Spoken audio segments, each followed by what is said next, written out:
This week's episode is brought to you by Bombfell. Bombfell is an online personal styling service for men that helps find the right clothes for you. Fully personalized, every piece has been handpicked for you by your own dedicated stylist. Bombfell scours menswear collections of the brands and designers around the world and sends you pieces from those collections that work best for you. There are no hidden fees or gotchas. It's just the most simple, straightforward service around. So here's how it works. You sign up and take a questionnaire: your height, weight, body type, what you like, what you don't like, and what you're looking to get out of this. Then you send in an order for what you want: 2 pants and a shirt, 3 shirts and a jacket, whatever you want. Then you get an email preview with helpful notes and advice from your stylist about what's going to be sent, and if it all looks good, they send it out. You only pay for what you keep, and there's no charge to send returns back. It's also completely flexible. You can push up, delay, or skip shipments anytime. And yes, this is menswear stuff, but if you want to sign up your partner, and they are cool with that, Bombfell is cool with that too. So you remember, I took the quiz and said that I wanted to up my look, and the first batch of clothes came back and passed the all-important Mrs. Revolution's test. And since there's going to be a book tour coming up in the fall, and I can't very well show up in sweatpants and a bathrobe, I think Bombfell is how I'm going to make myself presentable to all of you people.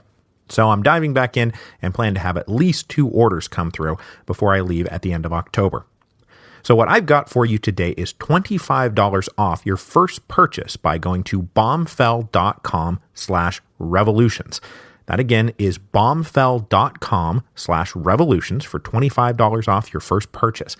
bombfell.com/revolutions.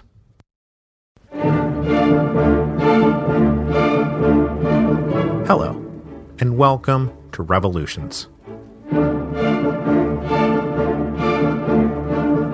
Episode 7.7, The Hungry 40s. When we began this series by introducing the volcano upon which Europe was sleeping at the dawn of 1848, I introduced the 2 great questions that loomed large in the equation: the political question and the social question. The political question was about what form government should take, how it should be organized, what its legitimate foundations were. This is where you have your increasingly heated mix of liberals and radical Democrats and nationalists challenging the conservative order. They demanded broader electoral franchise, stronger civil rights, and argued that political sovereignty was rooted in the nation, the people, not the divine right of kings and a forest of bayonets.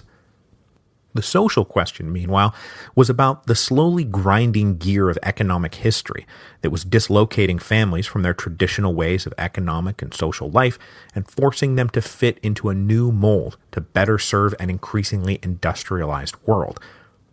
Now, though the coming of the industrial economy had obvious material benefits, it was also an excruciating physical and psychological transformation that led to misery, hunger, and the erosion of dignity. Today, we're going to talk more about the social question, with a discussion on an economic crisis that hit Europe in the mid-1840s that brought into sharp focus the general dehumanizing trends of the past generation. Then next week, we will take one final look at the political question as it sat on the eve of 1848, because when the political activists tap the built-up social pressure, well, that's when the lid gets blown off the joint. So today what we're going to talk about is the economic crisis of the mid-1840s, which will begin with a disaster in the agrarian sector that proceeded to cause a recession in the burgeoning manufacturing sector that, after combining to make life miserable for the lower classes, would combine to create financial panic in the middle and upper classes that will lead to bank runs, a credit crunch, and bankruptcy, all of which would combine to undermine the health of the various European kingdoms as they felt the effects of the tightening credit and the fall of tax revenue that left them not just shaky financially, but also big fat targets for those looking for someone to blame. So the place to start with all of this is the agricultural crisis. And for those of you who know even a little bit of 19th century European history, you already know what's coming. It's the potato famine. Among the various causes of the general demographic rise over the previous century, the potato is always one cause that is thrown into the mix. The potato, for example, helps explain why, though more efficient and mechanized forms of agriculture were not yet widespread, the food supply was able to at least keep within sight of the many more bellies that the land needed to feed. Potatoes had come over from the New World back in the 1500s, but it was not until the beginning of the 19th century that mass potato cultivation literally took root. The potato was cheap, easy to plant and harvest, it was pretty durable and not prone to quick spoilage. Small plots of potatoes could be managed by poor peasants and yield enough to keep their bellies full. Now, though not the most nutritious food, the potato was nutritious enough, and more importantly, it left you feeling filled up. So from about 1800 on, the potato began to spread exponentially, most especially through the British Isles, France, and Germany, where it formed a crucial part of the diet of both the rural peasants and the growing class of urban workers, both of whom needed a cheap source of calories to survive. But unfortunately, there was not much diversity in the types of potatoes that were planted across Europe. There were only a handful of varieties available, which meant that if, say, there was a disease that destroyed one of those varieties, it could have catastrophic results. And in 1845, that is exactly what happened. A particular strain of potato blight showed up, and when it spread cruel and fast. The initial symptoms of the disease passed mostly unnoticed, and it was not until the crop was harvested that the scope of the disaster in 1845 was uncovered. In that first year, at least a third of the potatoes in Europe were inedible. They were ruined mush. And that was just the beginning, because over the next 2 years, potato yields across Europe would collapse, creating a political, economic, and humanitarian disaster. Now, this episode here today is about more than just the potato famine. But before we move on, we should note the scale of the strictly potato-related disaster. Hardest hit was, of course, Ireland, where, for a variety of reasons, potatoes had become the dietary staple of nearly the entire population, certainly the poor population. About a third of all the land in Ireland was given over to potato cultivation, and when the crops failed, it caused the capital G, capital F, Great Famine, as a tragedy of nearly unimaginable proportions unfolded over the next few years. About 1 million people either starved to death or died of hunger-related disease. Another 1 to 2 million were forced to emigrate out of the country, with most of them moving across the Atlantic to the Americas. The Great Famine was a heavy blow on Ireland, and among other things, added yet another page to the long acrimonious relationship between Ireland and England, as many in Ireland then, and still today, believed that English conduct during the famine was unconscionably cruel. And whatever your take on that, it is true that during the years of the famine, Ireland remained, incredibly, a net exporter of food. While the Irish starved to death, other food was piled onto ships and sailed out of the harbors, much of it bound for England. Because one of the critical things to understand about these years of hunger, the Hungry 40s as they were later dubbed, was that the problem was not that there was no food. It's just that there was no cheap food. You could still eat if you could afford to, but if you could not, you starved. So Ireland was the hardest hit by the potato famine by orders of magnitude, so they naturally draw most of the attention. But the potato famine also hit Scotland, England, Belgium, the Netherlands, France, and northern Germany. On the continent, about 100,000 total deaths are directly attributable to potato blight. 40 to 50,000 dead in Belgium, 40,000 in Prussia, another 10,000 in France. But in those kingdoms, the direct impact of the potato failure was blunted by the relative diversification of the local diets, as wheat and rye and barley remained staples. But we would not be here talking about all this today if everything was just going to be hunky-dory, and it was not. Because with the potato blight already setting in by 1845, 1846 turned out to be a horrendous year for wheat and rye, thanks to a cruel combination of opposite disasters, a massive drought during the summer and then torrential rains during the fall and winter. Fields across Europe were decimated, and in the end, only something like 50% of the expected yields were produced. By the end of 1846, basic dietary staples across Europe were scarce, and we've got ourselves a full-blown agricultural crisis. Now, a couple of things to note about this. First of all, the crop yields of 1846 were terrible, yes, but different regions were hit harder than others, and in plenty of places the crop yields were right at normal levels.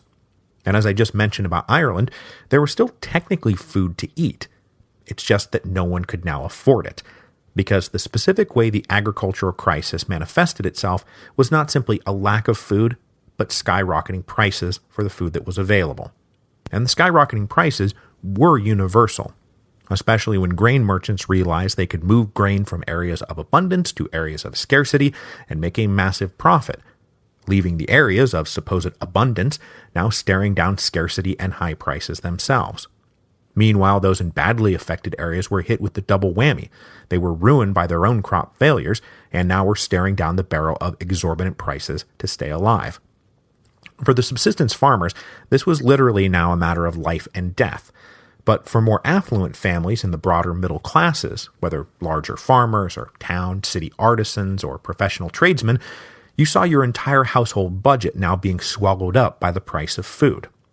This grain crisis also spread over to the cattle and livestock trades.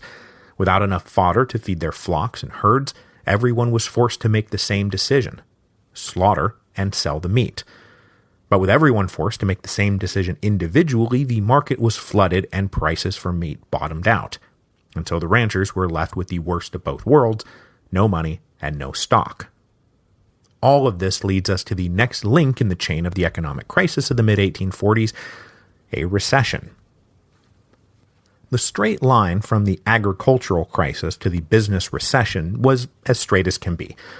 With the cost of food swallowing up all available household money, in some places the cost of wheat doubled overnight, and if you were already spending 50% of your budget on food, well, that's the ballgame. In some regions of France, the cost of rye, which was poor man's wheat, nearly tripled. And even the quote-unquote cheap meat that was circulating around out there now was still too expensive for most of the lower classes. All of this meant that there was no money left over to purchase manufactured goods, most especially clothes and other textiles. If it's either eat or buy new pants, the choice is pretty easy. Unfortunately, you know what comes next. By late 1846, the manufacturers, either those running the factories or managing artisans or the cottage workers, knew that demand was about to plummet. And to stay afloat with demand plummeting, the owners, managers, and buyers canceled orders. They laid off workers, and they forced down wages of those workers still in their employ. So unemployment, underemployment, and collapsing wages swept through the working classes.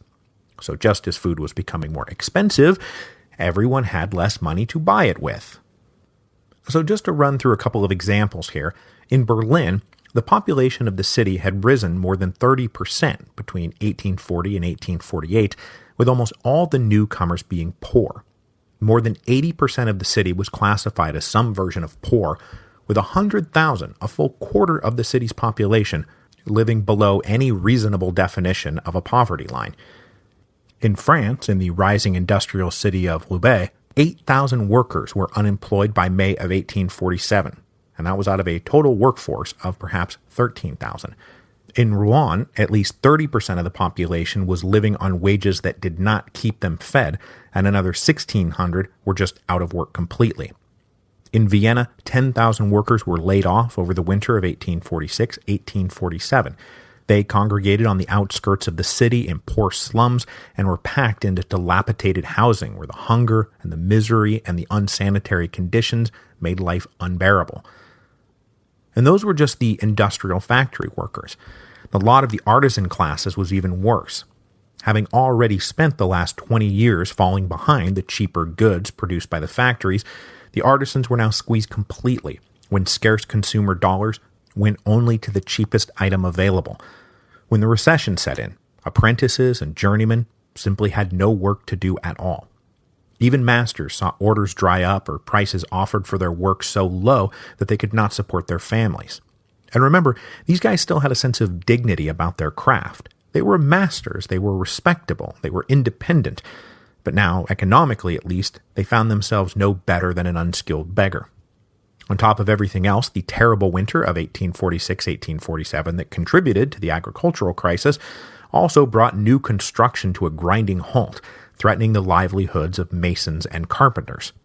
And as we'll discuss in a minute, they were also unable to procure loans to see them through these hard times, as a general credit crunch was about to set in everywhere, ruining small proprietors, businessmen, and artisans across the continent.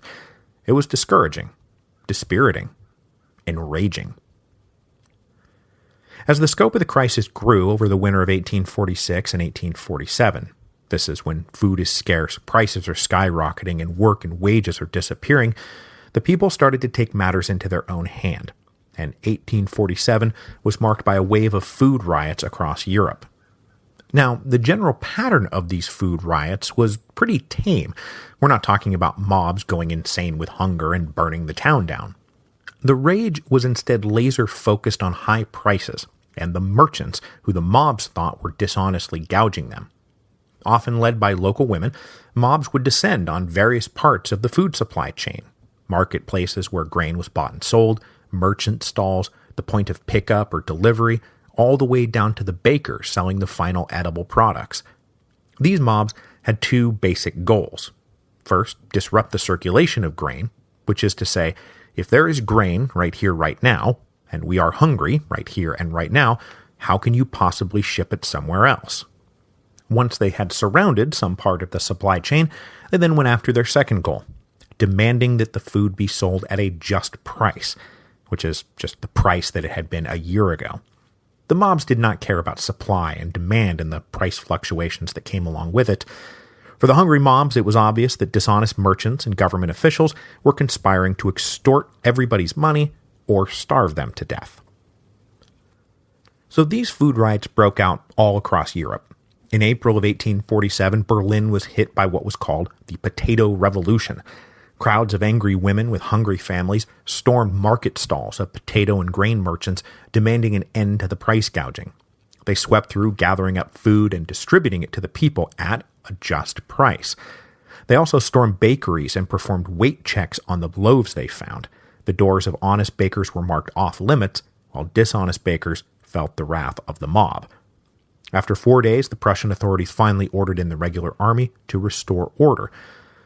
But as would be the case with most of these quote-unquote riots, there was actually very little in the way of loss of life or destruction of property. And the same was true across Europe.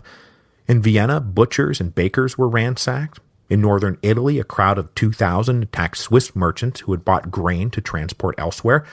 In France, these riots hit Lille and Paris in May of 1847, and then continued to break out for the rest of the year, with the final count being 400 separate incidents in France alone. Now, as I just mentioned, the main brunt of this was borne by the merchants, major landlords, wholesalers, and retailers. But the people naturally turned their ire also on government officials, who they accused of creating the circumstances for all of this, and now were doing very little to alleviate the problem. And indeed, especially at the beginning, they kind of had a point. Governments at first tried to downplay the scope of the crop failures, claiming that the alleged crisis was the work of a sensational press or just unfounded rumors. But that wasn't going to hold up for long, and once the state of denial collapsed, many local governments jumped straight to the dangerous effects of the crisis. That is, they were instantly gripped by fear of the mob and roaming bandits. In France, there was talk of fully remobilizing the National Guard, as well as calling in the regular army, which was the response in most of Central Europe, as the governments did not trust their own citizens to form armed militias. Now, the governments weren't wrong to fear the mob per se. Food riots were breaking out, and the phenomenon of roving beggar bands exploded out in the countryside, and those bands of beggars turned into bands of thieves if you tried to turn them down. But though the various governments and members of the respectable classes initially skipped right from, oh, there's no problem, to, oh my God, how do we keep the mob suppressed, it's unfair to say that they did nothing. And it's certainly unfair to hold them responsible for the agricultural crisis in the first place. So once it became clear that a humanitarian disaster was in fact breaking out, officials in both the local municipalities and central governments tried to attack both the causes and effects of the crisis. In France, for example, the ministry attacked the supply problem by dropping tariffs on imported grain and then directing the state itself to make bulk purchases of grain, most especially from Russia. Local governments also made direct payments to grain merchants and bakeries so that they could afford to sell at the quote-unquote just price. On the demand side, governments might open soup kitchens and poorhouses and charity workshops where indigent families could come and do some made-up work in exchange for food. Now, the conditions were deplorable, but it was something. In Berlin, something approaching half the city was receiving some sort of assistance. In Lille, it was about the same, with almost 30,000 of the 75,000 total residents receiving assistance. Augmenting the official government response were private charity interests who raised funds to help the poor during these years. Manufacturers in Lille pooled money to buy food and distribute it either cheaply or for free. In Grenoble, mutual aid societies pooled money to make bulk grain purchases.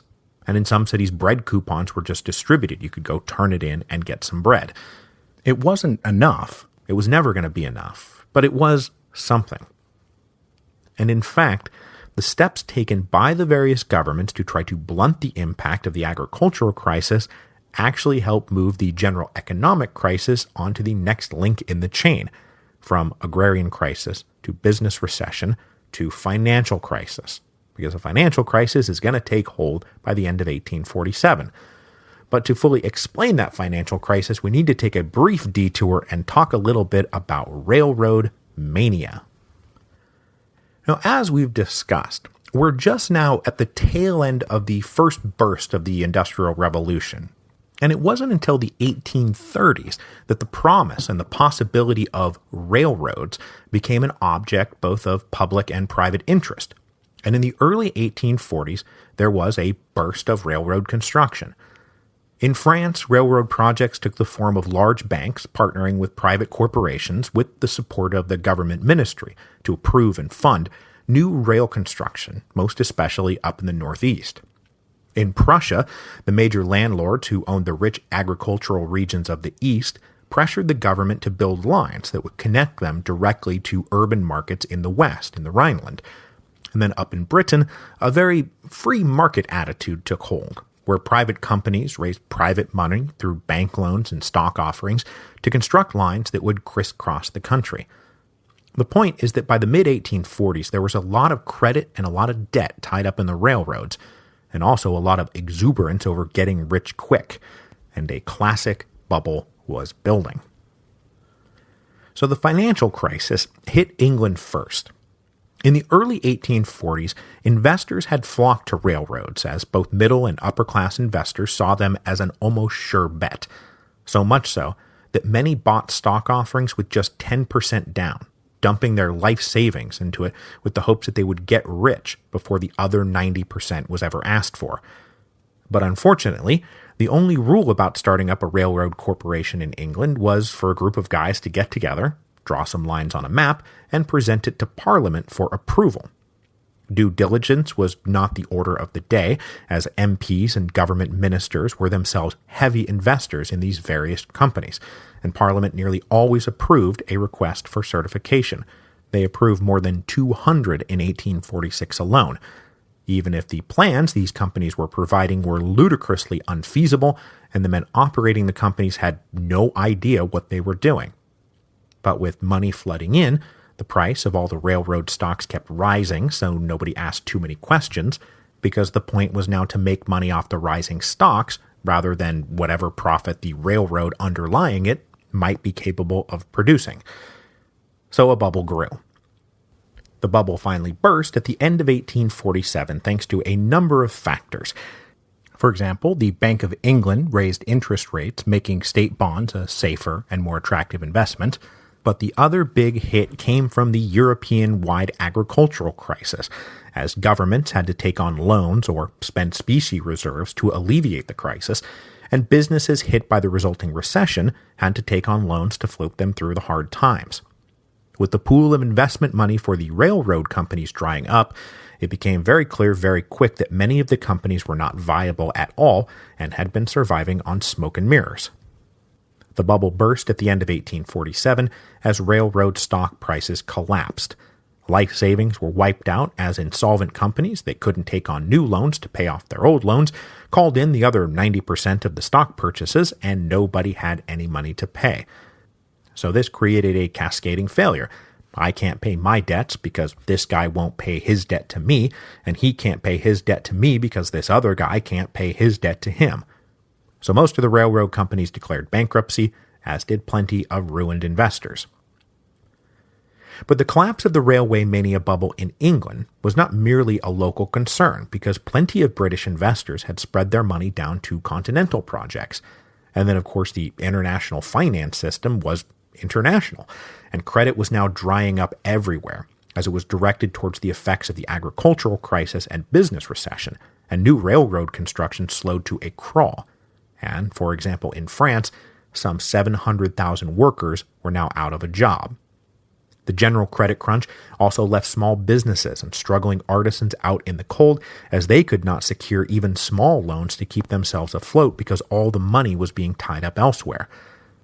With the financial system getting a wee bit shaky, the banks of Europe were hit by runs of nervous customers withdrawing their savings. The Bank of France saw something like 65 million francs worth of specie withdrawn in October 1847 alone. Smaller banks were caught short and forced to close. The run of bankruptcies in all businesses, not just railroads, ballooned. Already hit by the recession, many simply closed their doors, which contributed even more to unemployment.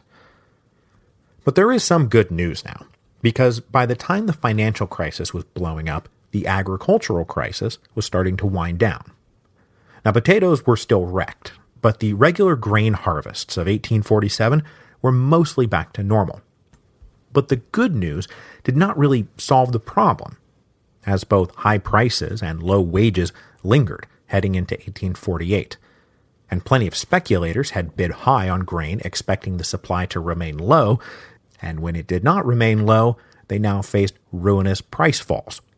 And I'm not sure how prevalent the practice was, but I know at least some hoarding of the new crop went on, as these merchants tried to keep the prices artificially high. And on top of that, the business recession and financial crisis continued to cast a dark shadow over the whole European economy. Now, the expectation was that work and wages would return, but insecurity and fear remained the dominant emotions. Plus, plenty of debt had been accumulated now over the past few years, and that all needed to be serviced, and credit still remained tight. So it's not like things were back to normal in 1848.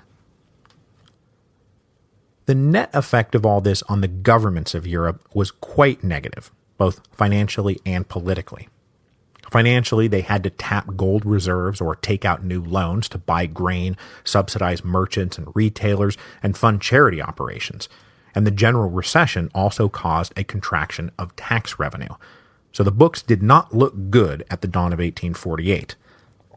The Habsburg monarchy in particular was on very shaky footing.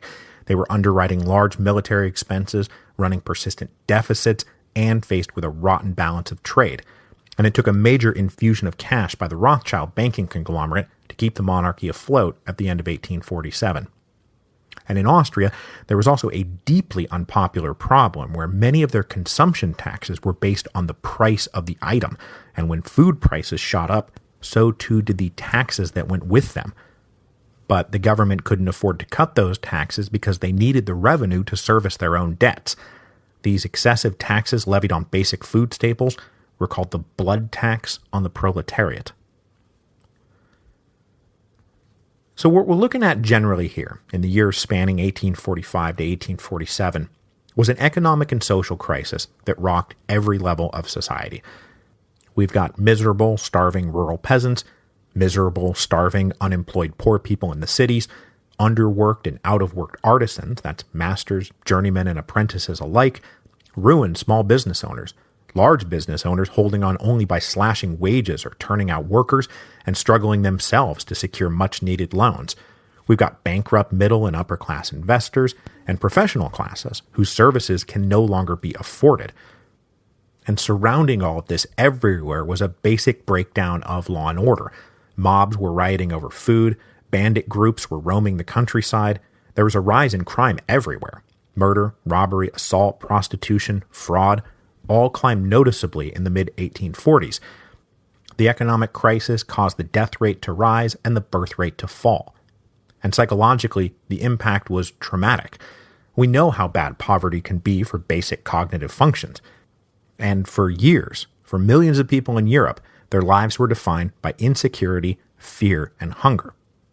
Whether you were from the hard-pressed lower classes joining mobs, or from the slightly more secure middle and upper classes worried about the effects of those mobs, or you had just had your savings wiped out thanks to some business bankruptcy or bad investment or bank run, everyone was shell-shocked and looking for someone to blame.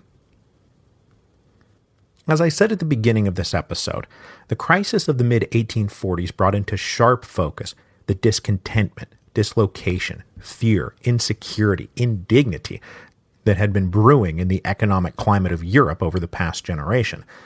The social question was now laid bare. Is this really how we plan to live? Are we just going to accept the cruelty, brutality, and inhumanity of this new economic and social system? What, if anything, was to be done? Next week, we will turn our attention to those who believe the answer to the social question was a political one. So we will take one last look at the political landscape of Europe in the late 1840s as the social and economic crisis unfolded, and we will discuss the mix of reformers and radicals and activists who were happy to harness all of the social anger, point it at the existing political regimes, and say that is where the problem lies, that is who to blame. This combination of the political and the social would mix together like vinegar and baking soda, and the volcano would explode. Before I leave you this week, however, I do want to mention I've recently done 2 podcast interviews you might want to check out. The first is with Stephanie Craig at the History Fangirl podcast. Stephanie was in the original Legion of the first History of Rome tour, and her show is principally focused on the places where history happens, and so we talk all about the Roman Forum. The second is with Patrick Wyman, he of the Fall of Rome podcast, but also now the Tides of History podcast, and he had me on as a guest, and we talked all about Roman history and especially late Republican history. And since I plugged the heck out of the book in both interviews, Patrick's actually read the book and really liked it, I won't bug you about it today, but you should pre-order the book. Anyway, it's the History Fangirl podcast and Tides of History.